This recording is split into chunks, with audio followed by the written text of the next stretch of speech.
welcome back to my channel. This is Maricel again, and in today's video, I'm gonna talk about 5 K1 visa frequently asked questions, or FAQs. Let's do this.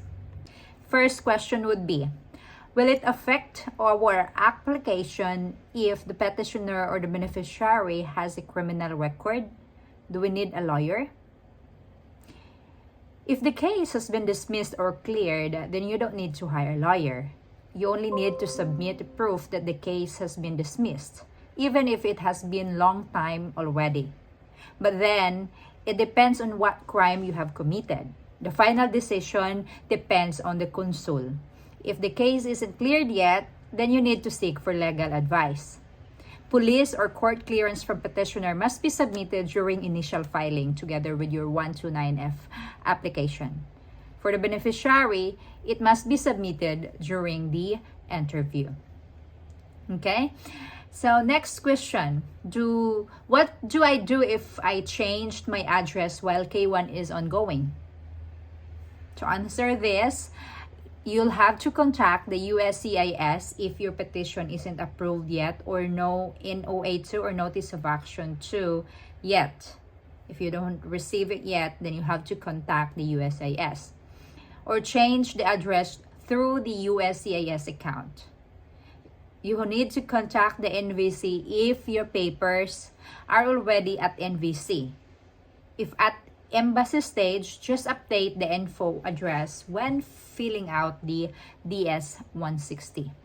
As for the beneficiary, you can update your address on the DS-160, but sometimes they also mail NVC letter to the beneficiary's address, so you may as well update your info either at USCIS or NVC stage.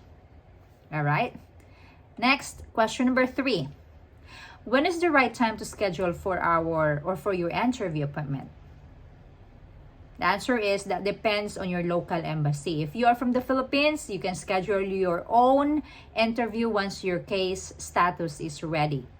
If not, you have to wait for the email plus the instructions from the US Embassy.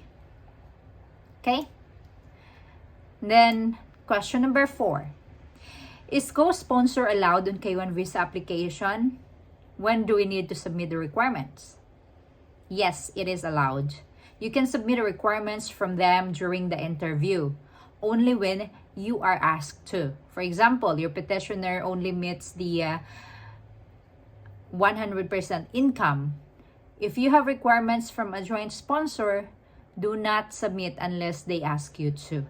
Remember, petitioner must only meet 100% for K1 visa application. And if you are really needed to submit the co-sponsor application and you'd ask what are the requirements, then it's gonna be on the item number 5 question. So what are the requirements for a co-sponsor? Number 1 requirements is completed and signed I-134F form. The form is downloadable in the USCIS website. Tax records could be W-2, 1040, and the IRS transcript. Most consul prefer IRS transcript, but if you can bring all, that's better. So the co-sponsor must meet the 100% income for a household of 2.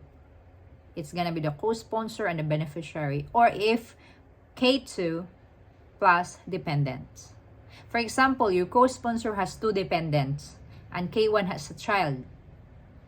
Computation for a household would be the co-sponsor, that's 1, dependents 2, so 3.